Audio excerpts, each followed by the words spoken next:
Mother tongue is a native language peculiar to a culture or tribe. It is usually learned or acquired by exposure from infancy to adulthood. The mother tongue helps to develop and reinforce one's personal, social, and cultural identity. Scholars believe that language or mother tongue is the most important heritage of any ethnic group, used for communication and expression of the values, morals, and beliefs of a people. This is particularly true for a heterogeneous country blessed with diverse ethnic groups and cultures like Nigeria. Although English is the official language in Nigeria, there are hundreds of languages unique to different ethnic nationalities in the country, such as Yoruba, Okbe, Igala, Hausa, Isoko, Igbo, Efik, Bini, Nupe, Urobo, Izon, Jarawa, Bura, Tiv, to mention just a few.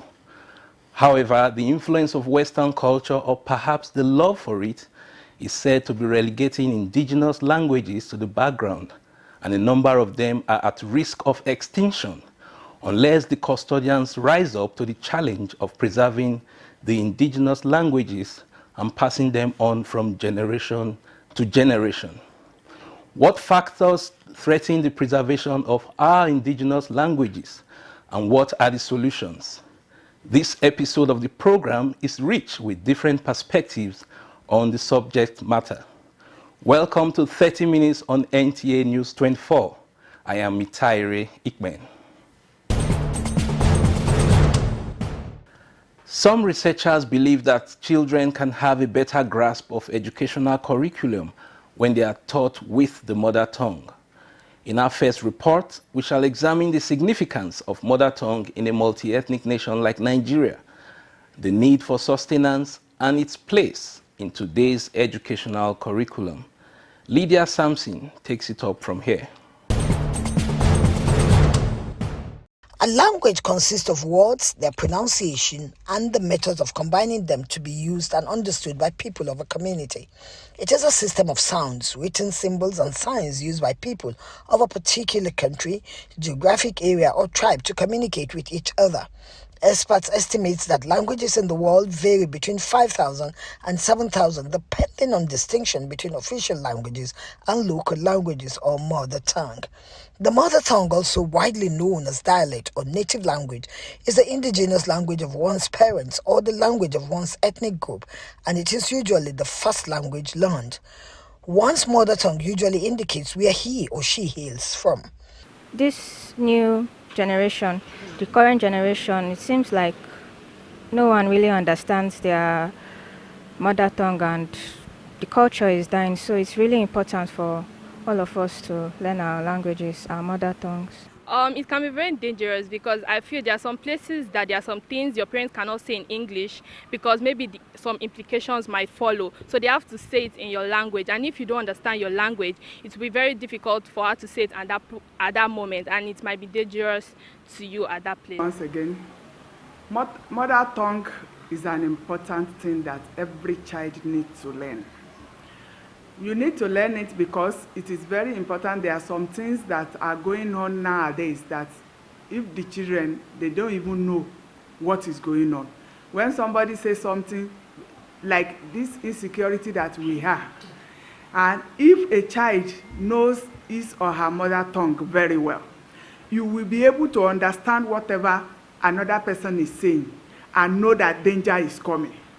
But because everybody is now speak English from the beginning, they don't know any other language. So when those other people are saying any other language, they just ignore because they don't even understand what they are saying.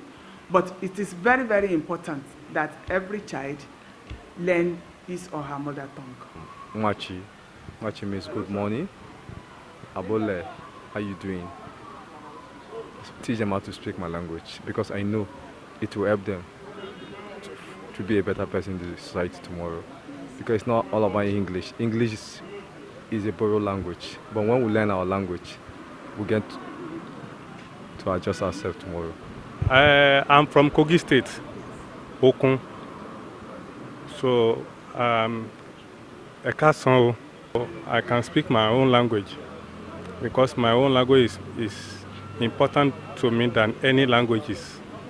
So, and I teach my children, and they can speak my language. Naigbiama, Naigbiasa. What I mean, I say good morning, ma. Good morning, sir. Language is very important. My dad make me to understand that during some crisis, I don't want to measure what happened then, that they were separating people that were not speaking their language from people that knows how to speak their language, their native language. So it makes him to really go deeply to make sure we know how to speak our mother language, which is our native language. If mother language is often regarded as one's first language, by contrast, experts note that a second language is any language that one speaks other than his or her first native language. The mother language contributes immensely in a child's personal, social, cultural, and intellectual, and educational and economic lives. Personal in the sense of being critical to his or her identity. Social in the sense that when the native language of a child is not maintained, important links to family and other community members may be lost, and cultural in the sense that sustaining a child's mother tongue will help the child to value his or her culture. We know it's part of our policy, especially even in general in Nigeria, your area, the language of your area is compulsory for the students in the school. But nowadays, because of lack of teachers, those things are falling off.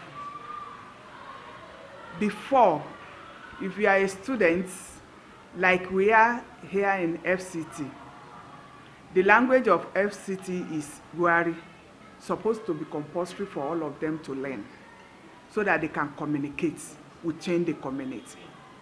Then, if you are now a Yoruba, you learn Yoruba again as a second language. An Hausa person will learn Hausa as a second language. But the language of environment is compulsory for all of them. But now, because of lack of teachers, and even now, some parents will tell you that do not compulsory other language for my child. Even the one that is my local language, they didn't know how to speak it. So we are having a lot of serious challenges.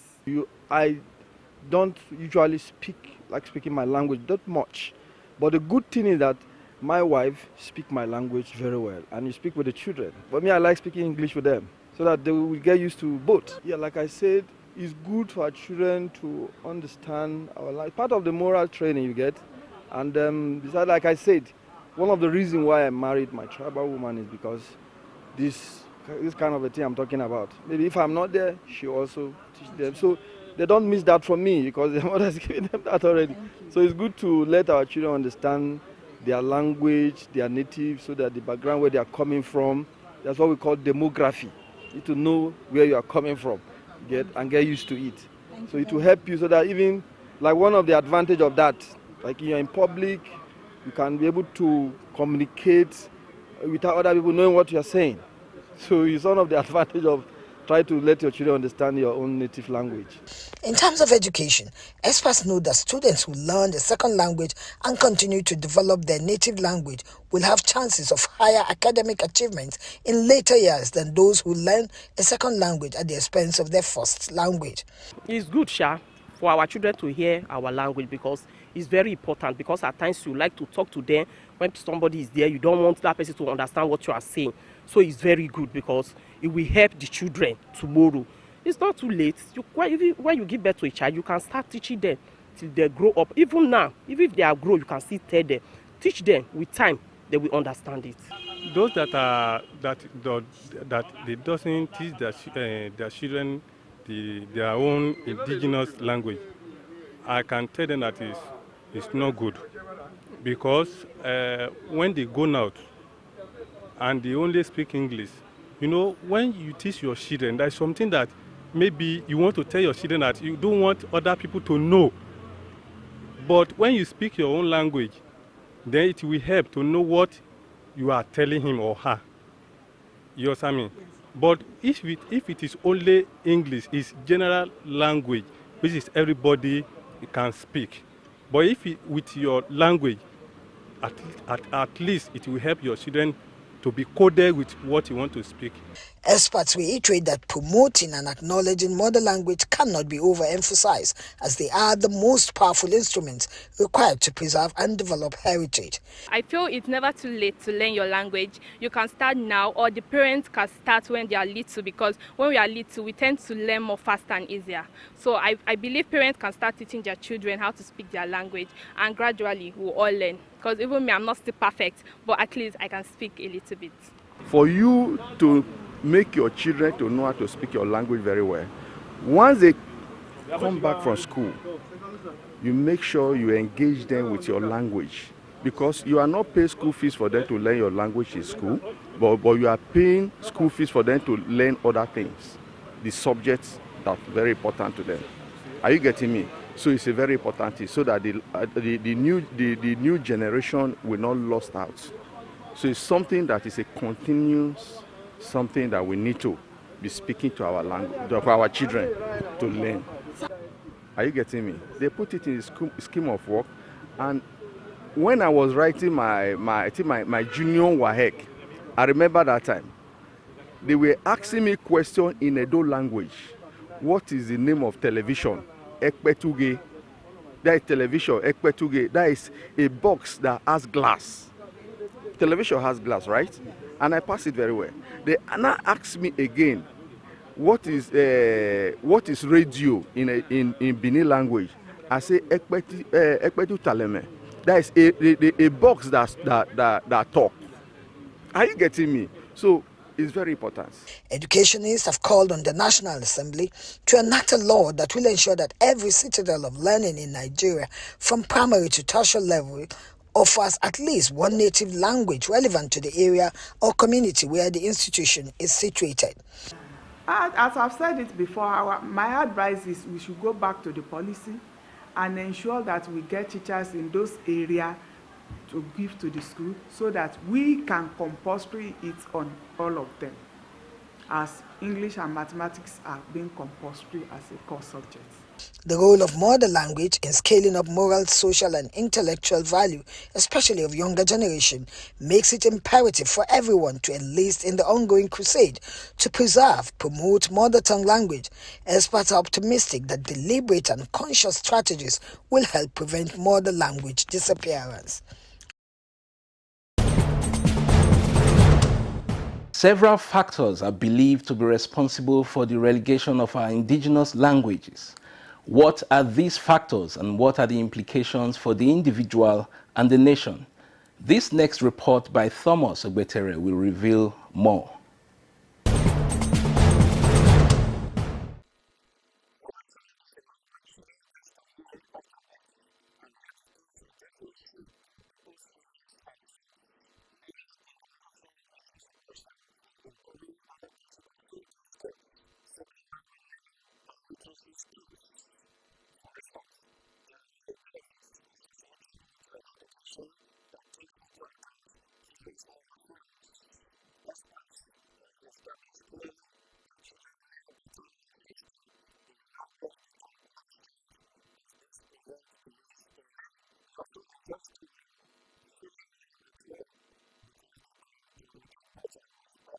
The mother tongue is your identity. It reflects in what you eat, what you wear, the way you behave, even the way you make your hair. In fact, everything about you. So it is important because it reflects your background. It reflects everything about you, even the way your academic background. Your mother tongue will always reflect it. And in fact, it reflects whom your mother is. So that is probably maybe the reason why it is called mother tongue. So it is important because that is how you translate. It's your heritage. And nobody will say that his heritage is not important.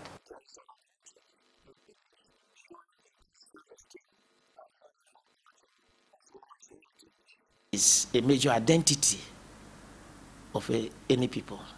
So destroy the language, then you are destroying a major cultural element of those people.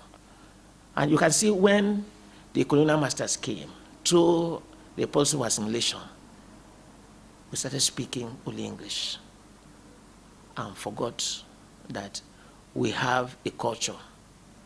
And one of the elements is the language.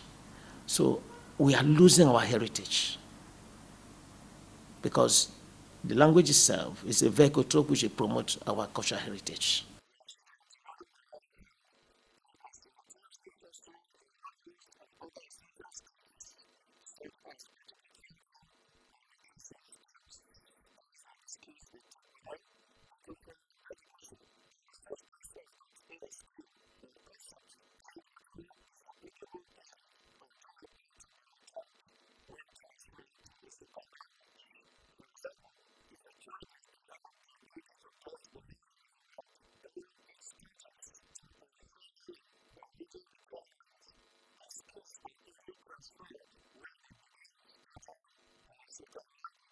Of identity, your social identity, your cultural identity, your political identity, and actually, in fact, the food you eat, that's a cultural, and loss of your heritage, and lack of respect.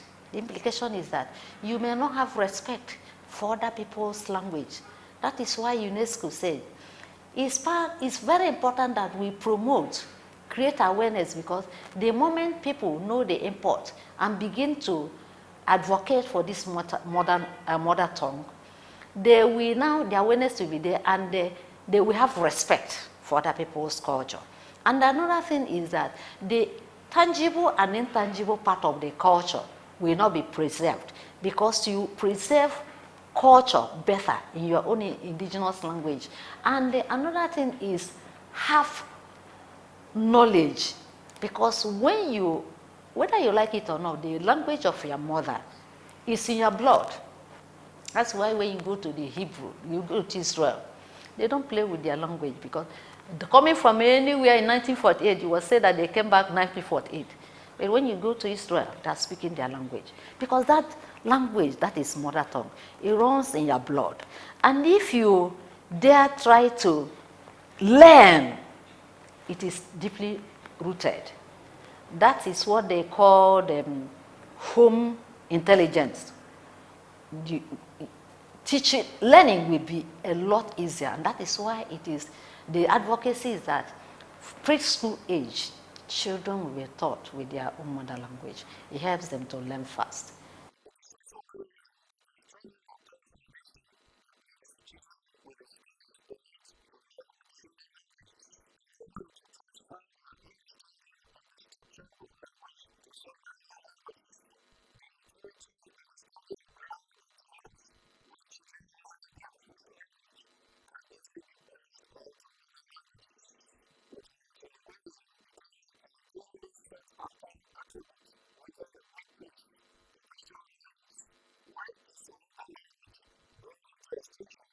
A variety of factors underlying the threat or the possible extinction of such languages.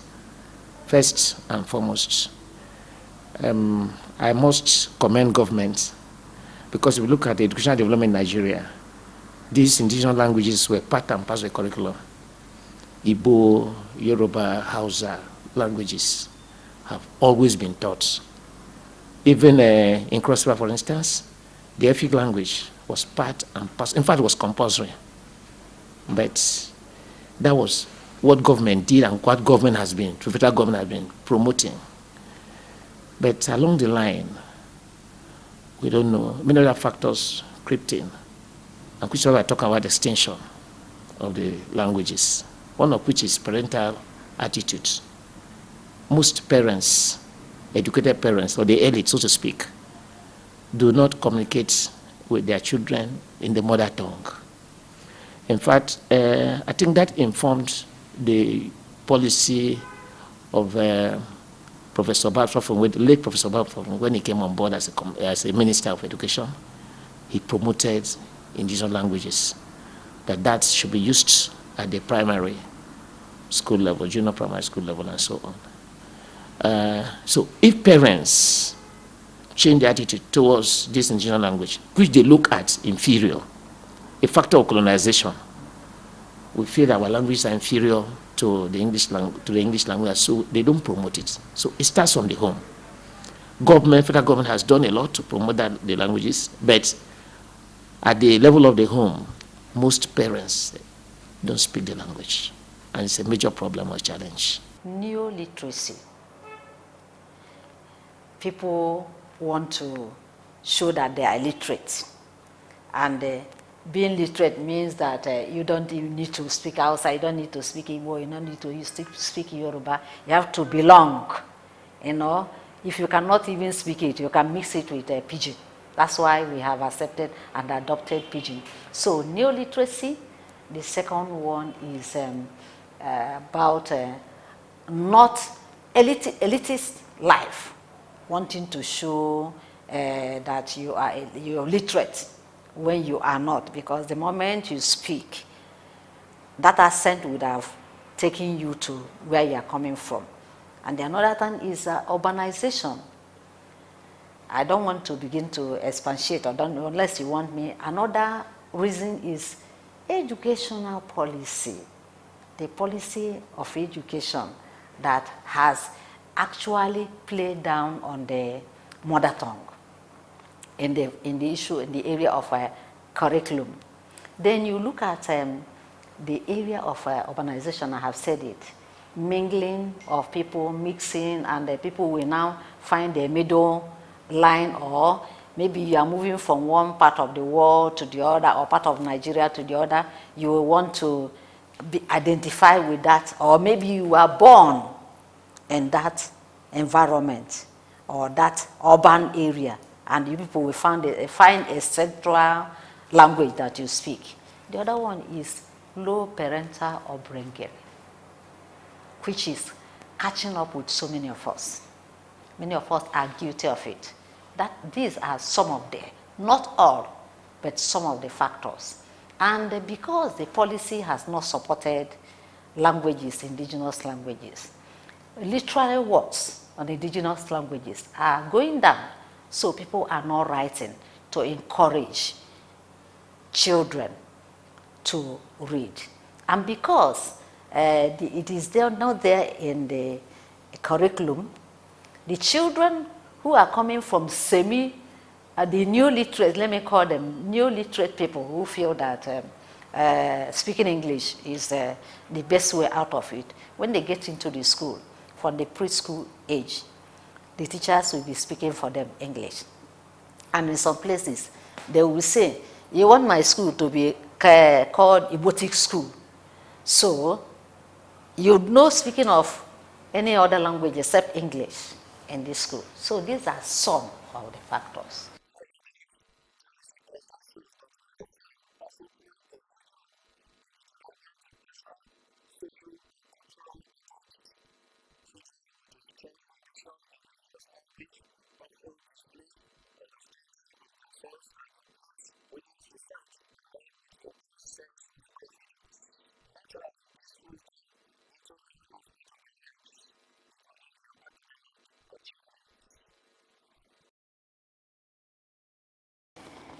English is now a global lingua franca because of the huge investment towards propagating it around the world.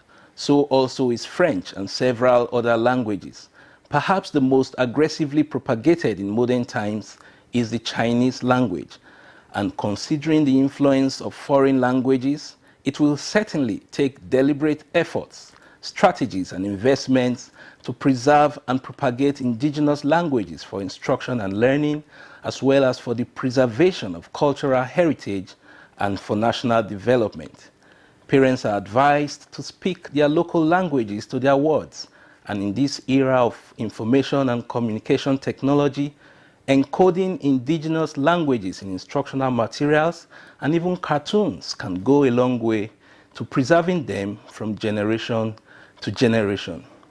Till we come your way again with another interesting episode of 30 Minutes, I am Mitaire Ikpen, Thanks for watching. Do stay safe and be well.